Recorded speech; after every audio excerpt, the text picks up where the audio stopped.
Olá, irmãos. Estamos iniciando mais uma videoaula número 14.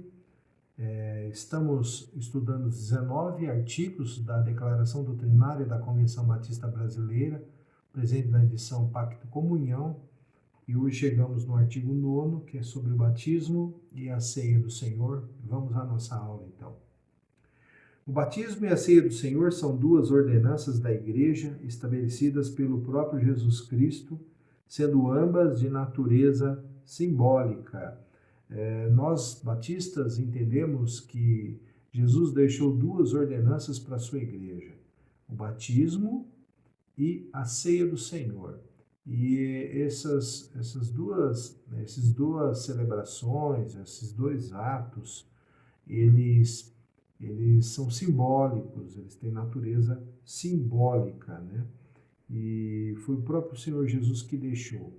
Nós não comulgamos da ideia de sacramento, então nós não temos nem batismo e nem ceia do Senhor como sacramento. Lembrando que sacramento, a ideia de sacramento é um ato que confere graça. Nós não entendemos assim o batismo e a ceia do Senhor. Nós entendemos como atos simbólicos, de natureza simbólica. E nós temos aí alguns textos, né? Mateus 3, 5, 6, 3, 17. Habitantes de Jerusalém, de toda a Judéia, de toda a região do Jordão, iam até ele, né, João Batista, e eram batizados por ele no Rio Jordão, confessando os seus pecados. Então as pessoas estavam sendo batizadas por João. Então Jesus, né, a partir do verso 13, desse capítulo 3 de Mateus, então Jesus foi da Galiléia para o Jordão para ser batizado por João, mas João tentou impedi-lo, dizendo: Tu vens a mim? Eu é que preciso ser batizado por ti. E Jesus lhe respondeu: Deixa por enquanto, porque assim nos convém cumprir toda a justiça. Então João consentiu. Depois de ser batizado, Jesus saiu logo da água e viu o céu se abrir e o Espírito de Deus descer como uma pomba vindo sobre ele, e uma voz do céu disse: Este é o meu Filho amado, em quem me agrado. Nós temos outros textos aí, João 3, 22, 23, João 4, 1 e 2, que falam sobre o batismo. E aí nós temos o texto de 1 aos Coríntios, capítulo 11, verso 20, depois do 23 ao 30. Portanto, quando vos reunis no mesmo lugar, não é para comer a ceia do Senhor. Aqui Paulo fazendo uma crítica à conduta da igreja de Corinto com relação ao ágape, né? Ao momento da ceia. Pois recebi do Senhor o que também vos entreguei. O Senhor Jesus, na noite que foi traído, tomou o pão e, depois de ter dado graças, o partiu e disse: Isto é meu corpo que é dado por vós. Fazei isto em memória de mim. Do mesmo modo, depois de comer, tomou o cálice, dizendo: Este cálice é a nova aliança no meu sangue. Fazei isto todas as vezes que o beberdes em memória de mim. Porque todas as vezes que comerdes deste pão e beberdes do cálice, proclamais a morte do Senhor até que ele venha. Por esta razão, quem comer do pão ou beber do cálice do Senhor de maneira indigna será culpado de pecar contra o corpo e o sangue do Senhor. Examine, pois, o homem a si mesmo, e dessa forma coma do pão e beba do cálice. Pois quem come e bebe sem ter consciência do corpo do Senhor, come e bebe para a sua própria condenação. Por causa disso, há entre vós muitos fracos e doentes, e muitos que já morreram. Então, esses dois textos, a gente teria muitos outros, mas esses dois textos que tratam aí a respeito dessas duas ordenanças, né? Aqui no caso o apóstolo Paulo, passando para frente, ensinando à igreja aquilo que ele recebeu a respeito do Senhor, né? Da ceia do Senhor, recebeu do próprio Senhor. Então ele passando, ensinando isso para a igreja, e nós vemos lá João, o batismo do arrependimento, né? Mas a forma batismal já está ali, João batizando as pessoas, Jesus vem e se submete àquele mesmo ato. Então nós entendemos que o batismo segue essa forma e segue essa ideia do arrependimento, né? João, o batismo especificamente de Jesus não tem nada a ver com o arrependimento, mas a forma é essa daí. Então vamos lá. O batismo consiste na imersão do crente em água após sua pública profissão de fé em Jesus Cristo como Salvador único, suficiente e pessoal. Então, para nós batistas, o batismo, a forma dele é a imersão. Você mergulha a pessoa na água e ela é retirada na sequência, mas isso só é feito após pública profissão de fé. Há um momento em que os crentes que serão batizados, eles publicamente vêm diante da igreja e proclamam a sua fé em Cristo, aquilo que eles creem. Mas eu entendo também que essa pública profissão de fé é a própria conduta do crente em Cristo no dia a dia. As pessoas vão ver a novidade de vida naquele novo convertido. E isso faz parte da pública profissão de fé. A igreja testemunha no dia a dia aqueles que se entregaram a Cristo e estão vivendo uma nova vida em Cristo. Mas é interessante que também haja um momento para que essas pessoas possam proclamar publicamente a sua fé.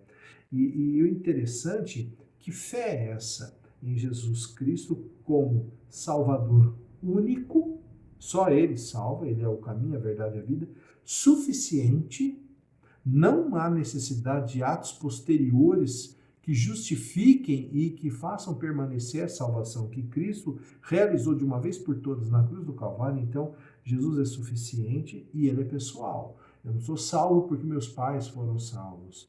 Eu preciso ter essa experiência de salvação com Cristo e como meus pais foram batizados, eu também ser batizado. Então, a fé não se transmite de geração a geração.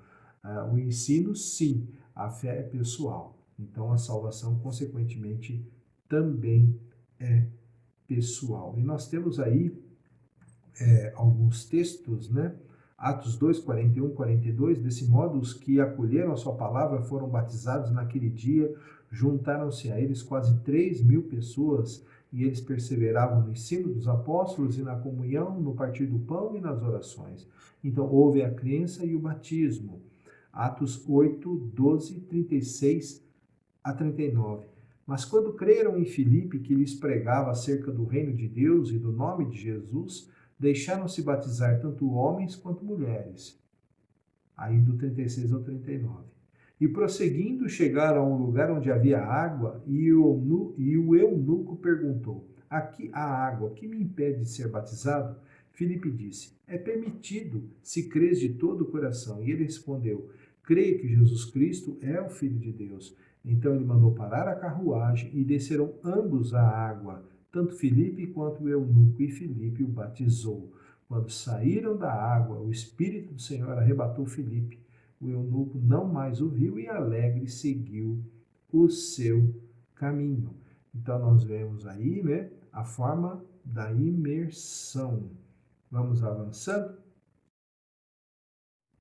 Simboliza a morte e sepultamento do velho homem e a ressurreição para uma nova vida em identificação com a morte, sepultamento e ressurreição do Senhor Jesus Cristo e também prenúncio da ressurreição dos remidos.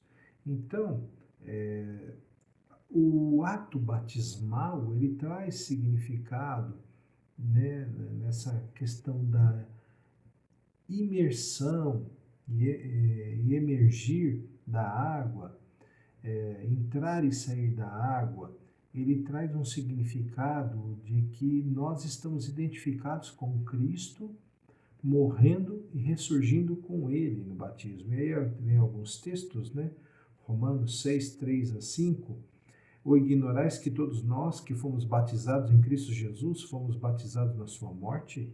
Portanto, fomos sepultados com Ele na morte pelo batismo, que para que, como Cristo foi ressuscitado dentre os mortos pela glória do Pai, assim andemos nós também em novidade de vida. Porque se fomos unidos a Ele na semelhança da sua morte, certamente também o seremos na semelhança da sua ressurreição. Também Gálatas 3, 27. Porque todos vós que em Cristo fostes batizados, vos revestistes de Cristo. Colossenses 2,12, sepultados com ele no batismo, com quem também fostes ressuscitados pela fé no poder de Deus, que o ressuscitou dentre os mortos. Aqui só uma compreensão, Paulo não está dizendo que os colossenses já haviam ressuscitado, mas a ideia de que ao morrer para esse mundo ressurgimos para uma nova vida com Cristo, uma vida de identidade com Cristo. Por isso que o batismo sucede à fé, porque ele dá testemunho público para quem participa desta cerimônia do batismo, de que há uma identificação daquela pessoa com o seu Salvador, Jesus Cristo. Vamos avançando, né?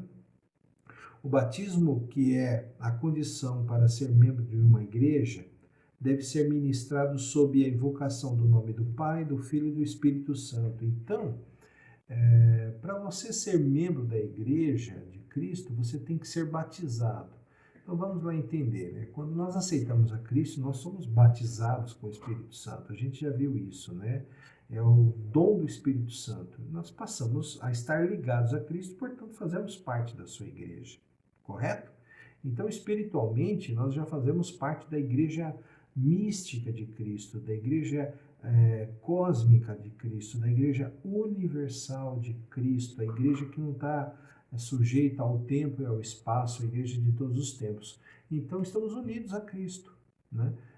Pelo batismo do Espírito Santo. Mas olha que interessante, isso que já aconteceu em nível espiritual, o batismo, ele também vai dar essa pública profissão de fé daquela pessoa em Cristo, e ele também é a condição, por ser uma ordenança de obediência a Cristo, da pessoa se fazer membro daquela igreja local. Lembra que a gente falou de igreja, né? Tem a igreja universal, mas tem a igreja local. Aí essa igreja mística, cósmica, espiritual de Cristo, mas tem a igreja que está no local. Para você fazer parte daquela igreja naquele local, você tem que descer as águas, né? Ser batizado nas águas. E a fórmula batismal, isso é, o batismo, ele é realizado em nome do Pai, do Filho e do Espírito Santo. Então, o texto aqui, nós vamos ler só o texto de Mateus 28, 19, diz assim: portanto, ide, fazei discípulos de todas as nações, batizando-os em nome do Pai, do Filho e do Espírito Santo. Então, aqui, Jesus, dando a ordem, né, na fórmula batismal, né, batizado em nome do Pai, do Filho e do Espírito Santo, por quê? Porque nosso Deus é triuno. Nosso Deus, ele se manifesta na pessoa do Pai, do Filho e do Espírito Santo. E no batismo de Jesus estão os três lá, né? Quando Jesus é batizado por João, ele é o Filho sendo batizado, o Espírito desce em forma corpórea de pomba sobre ele e ouve-se a voz do Pai: esse é meu Filho. Então, a triunidade, o Deus trino, a trindade santa de Deus está presente no batismo. Então, quando nós batizamos, batizamos em nome do Pai, do Filho e do Espírito Santo. Vamos continuar nossa aula, então. Chegamos à ceia do Senhor.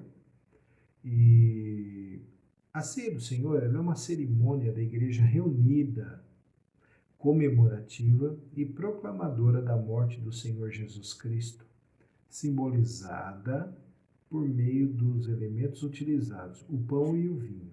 Então nós vemos aí, vamos ler só o texto de Mateus 26, do 26 ao 29. Enquanto comiam, Jesus tomou o pão e, abençoando-o, partiu-o e o deu aos discípulos, dizendo: tomai e comei, isto é meu corpo.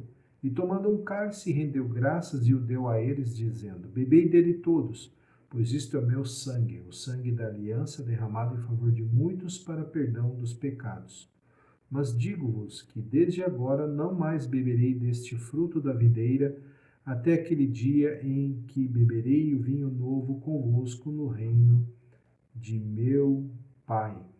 A ceia do Senhor, ela tem sentido quando a igreja está reunida, o grupo dos irmãos está reunido, comemorando a morte de Cristo, porque a morte de Cristo leva à ressurreição, que é o pilar da fé cristã, a ressurreição de Cristo, e ela é proclamadora da morte do Senhor até que ele venha. Então, nós pregamos o Cristo morto e ressurreto. Por quê? Porque houve um sacrifício. E é na base desse sacrifício de Cristo que a salvação acontece. A justiça de Deus se cumpre em Cristo, e na morte e na ressurreição de Cristo. Então, a igreja, ela também proclama a sua fé através da ordenança da ceia do Senhor, que é feita simbolicamente através do pão, que simboliza o corpo de Cristo, e do vinho, que simboliza o sangue de Cristo. A gente comumente usa suco de uva, mas não teria problema nenhum em utilizar vinho, porque a ideia é o vinho. Nesse memorial, o pão representa seu corpo dado por nós no Calvário e o vinho simboliza o seu sangue derramado. Então, já falamos, né, que o pão simboliza o corpo e o vinho simboliza o sangue, mas tem o texto aqui de 1 Coríntios 11, 23 e 29, que traz a ideia de que a ceia, para nós batistas, não é um sacramento, ela é um memorial, e está aqui: pois recebi do Senhor o que também vos entreguei, o Senhor Jesus, na noite que foi traído, tomou o pão, e depois de ter dado graças, o partiu e disse: isto é o meu corpo que é dado por vós, fazei isso em memória de mim. Do mesmo modo, depois de comer, tomou o cálice, dizendo: este cálice é a nova aliança no meu sangue. Fazei isso todas as vezes que o beberdes, em memória de mim. Porque todas as vezes que comerdes deste pão e beberdes do cálice, proclamais a morte do Senhor até que ele venha. Por essa razão, quem comer do pão ou beber do cálice do Senhor de maneira indigna será culpado de pecar contra o corpo e o sangue do Senhor.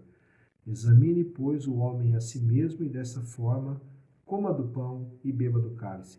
Pois quem come e bebe sem ter consciência do corpo do Senhor, come e bebe para a sua própria condenação.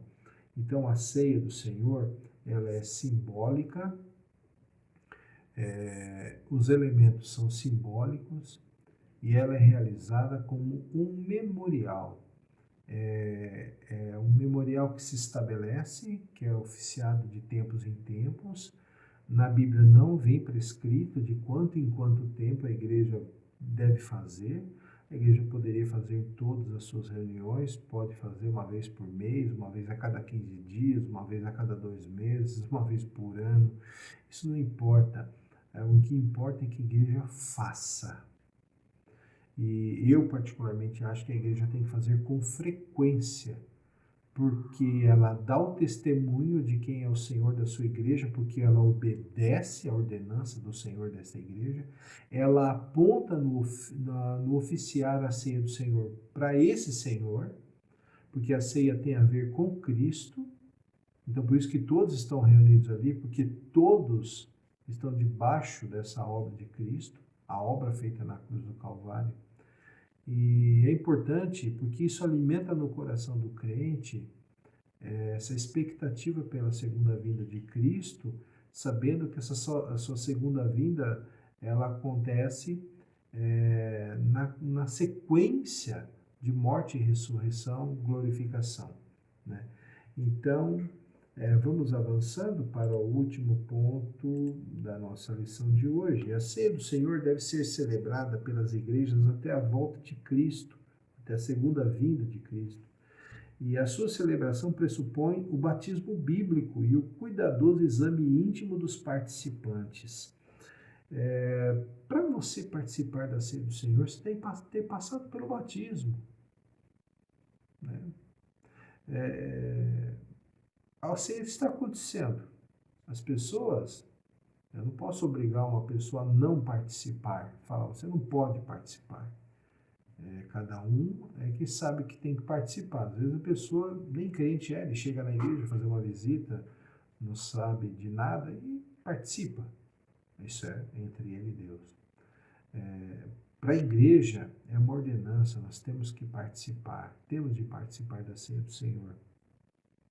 Mas para isso temos que ter sido batizados, porque o batismo pressupõe o quê? Que nós já estamos unidos a Cristo pela fé que já aconteceu antes. Por isso que o batismo evoca uma situação maior, a obra que já foi realizada aqui no coração. Se essa obra de salvação já foi realizada aqui no meu coração, eu sei o significado da morte e de Cristo na cruz do Calvário. Então, quando eu vou participar da ceia, eu participo consciente do que eu estou fazendo. É muito importante essa questão da consciência, tão importante que exige-se um cuidadoso exame íntimo dos participantes. Se a gente retornar lá para o texto de 1 Coríntios 11, né? Fazer todas as vezes que beberdes em memória de mim, porque todas as vezes que... Por essa razão, quem comer do pão, beber do cálice do Senhor de maneira indigna, será culpado de pecar contra o corpo e o sangue do Senhor. Examine, pois, o homem a si mesmo, e dessa forma coma do pão e beba do cálice. A ideia é o seguinte, eu me examino diante do Senhor, peço para o Espírito Santo de Deus perscrutar o meu coração e eu participo da ceia. A ideia é essa. A ceia faz parte da minha vivência cristã. Então, nós vamos chegando ao final da nossa lição, que em Atos 2,42, né, eles perseveravam no ensino dos apóstolos, na comunhão e no partir do pão e nas orações. Então, esse partir do pão significa que eles estavam fazendo isso. E eu queria deixar aqui um último texto que não estava rolado na lição, eu coloquei aqui de última hora, Lucas 22, 14 a 15. Chegada a hora, Jesus se pôs à mesa com os apóstolos, né? Lucas relatando a última Páscoa que Jesus celebrou com seus discípulos. Então, chegada a hora, Jesus se pôs à mesa com os apóstolos e lhes disse: Tenho desejado muito comer essa Páscoa convosco antes do meu sofrimento. Que nós tenhamos esse mesmo desejo de Cristo, de estarmos juntos como igreja, celebrando a ceia do Senhor. Lembrando que o batismo vem antes. Para sentar à mesa, precisamos ter sido batizados. Vamos orar? Nosso Deus e Pai, obrigado pela lição desse dia. Obrigado porque fomos salvos em Cristo, batizados em nome do Pai, do Filho e do Espírito Santo, e porque juntos como igreja podemos celebrar a ceia do Senhor até a sua vinda, até a sua segunda vinda. Obrigado por esta salvação, em nome de Jesus. Amém. Deus te abençoe, meu irmão e minha irmã. Muito bom a gente poder falar sobre essas coisas.